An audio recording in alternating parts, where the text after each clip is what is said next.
ব্যবসায়িক দ্বন্দ্ব, রাজনৈতিক কোন্দল এবং আধিপত্য বিস্তারকে কেন্দ্র করে স্বেচ্ছাসেবক দলের নেতা আজিজুর রহমান মোসাব্বিরকে গুলি করে হত্যা করা হয়েছে বলে জানিয়েছে গোয়েন্দা পুলিশ।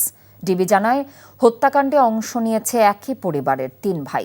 এ ঘটনায় মূল শুটার জিনাত সহ ৪ জনকে গ্রেফতার করা হয়েছে। আবির আহমেদের রিপোর্ট।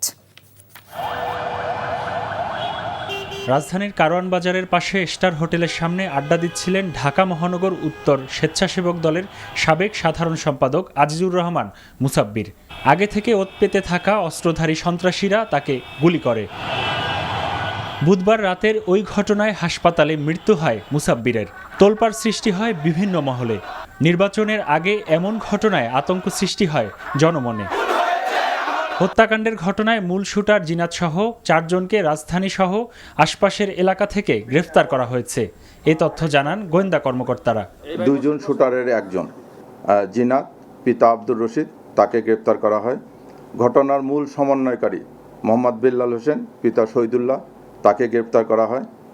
পাশাপাশি শহীদুল্লাহর ভাই আব্দুল কাদির, যে ঘটনার পরবর্তীতে আসামিদেরকে পলায়নে সহায়তা করা, আসামিদের মোবাইল পরিবর্তন করা সহ অন্যান্য কাজে সহযোগিতা করে, তাকে গ্রেপ্তার করা হয়। এবং ঘটনার আগে এই ঘটনা যে সংগঠিত করবে এ ব্যাপারে অপরাধীরা একটা রেকি করেছিল। এই রেকিতে সহায়তা করার জন্য মোহাম্মদ রিয়াজ নামে একজনকে আমরা গ্রেপ্তার করি। ডিবির প্রাথমিক ধারণা, ব্যবসায়িক দ্বন্দ্ব ও রাজনৈতিক কোন্দলের কারণে আজিজুর রহমানকে হত্যা করা হয়েছে।